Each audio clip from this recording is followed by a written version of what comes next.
Sumainyo ang Panginoon. At sumaiyo rin. Ang mabuting balita ng Panginoon ayon kay San Mateo. Papuri sa iyo, Panginoon.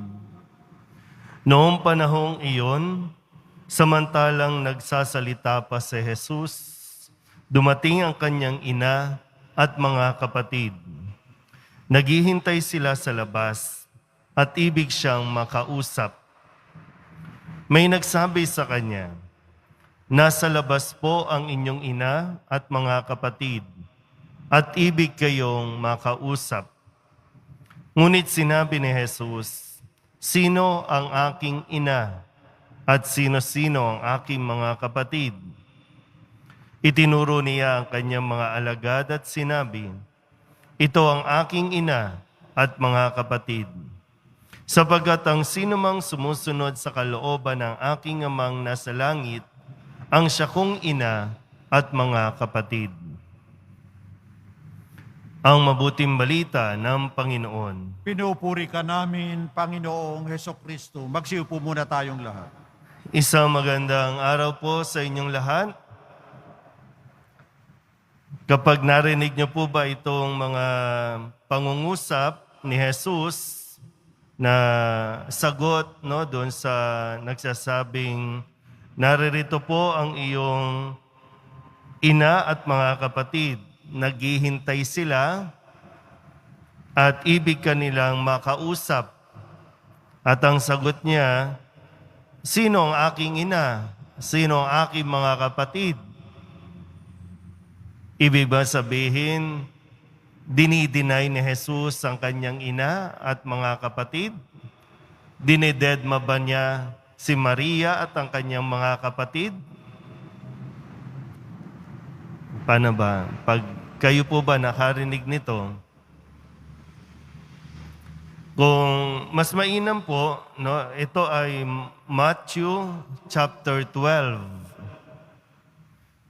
Para mas maintindihan natin ng konti, kailangan mong basahin at malaman ang kwento bago ang tagpong ito.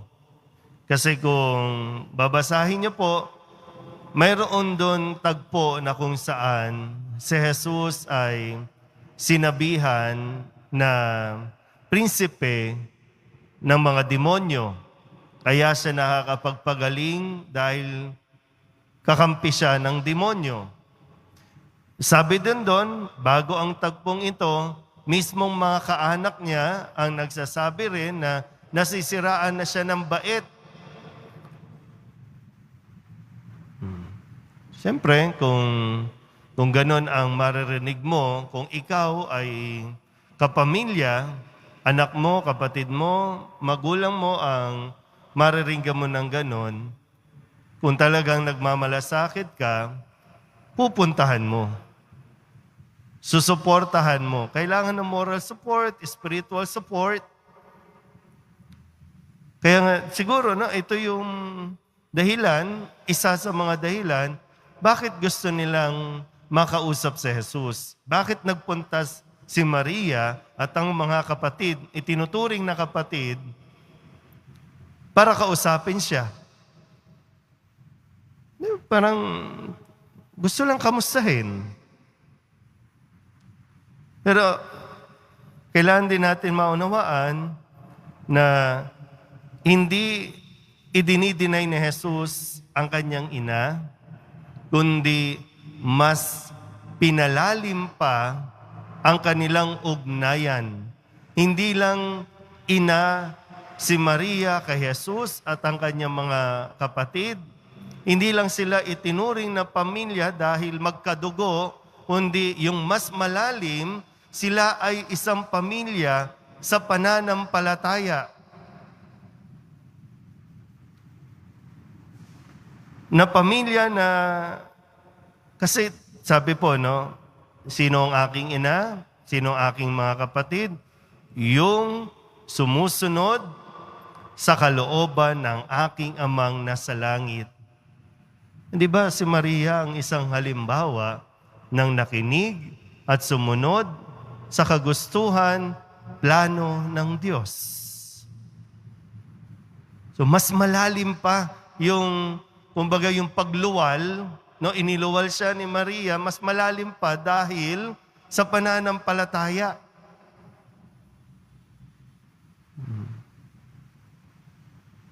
Sige, tingnan natin ngayon sa konteksto na sa panahon natin ngayon, kamusta ang mga pamilya? Mga pamilya na pag may kailangan lang, doon lalapit. Pag may kailangan lang, doon ihingi. O pag may hihingiin sa magulang, sa kapatid, doon lang makakaalala. Kasi pamilya. Kasi dapat suportahan. Yan nagiging mababaw. Kapag nakakapag-provide ang magulang, no, ma, pahingi naman pambili ng bagong gadget. Kapag naibigay, kapag naipadala ng mga OFW, ng mga magulang sa kanilang anak, wow, the best parents ever. Pero kapag hindi nakakapag-provide, hindi na ibibigay yung mga luho, wala silang kwenta. So, tingnan natin, no? Kasi baka nagiging mababaw yung relasyon natin bilang pamilya. At ang isang pamilyang malayo sa Diyos, hindi nakikinig sa Diyos,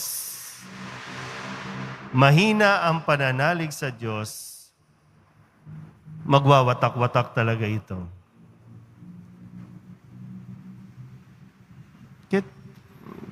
Sa karanasan din natin, no? Minsan, mas itinuturing pa natin pamilya ang hindi natin kadugo kaysa sa mismong kadugo. Dahil nga, pamilya, diyan ka nakatira, siyang magulang mo, siyang anak mo, pamilya.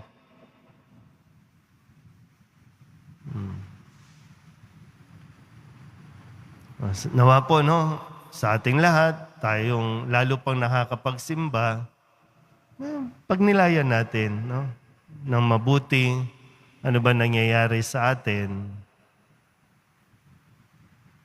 Sabi naman ni Kristo, no, may mga panahon na kailangan mong manindigan, may mga panahon na kailangan mong pumili, na minsan kahit ang pamilya kailangan mong bitawan kung sila ay nagiging daan para ikaw ay mapalayo sa Diyos. Kaya nga sabi, no, ang ama laban sa anak, ang anak laban sa ina, sa ama, dahil ang higit na kailangan nating sundin ay ang Diyos. Ang taong may pananalig at sumusunod sa Diyos, kayang-kayang maging isang pamilya. Pero hindi lahat ng pamilya sumusunod sa Diyos.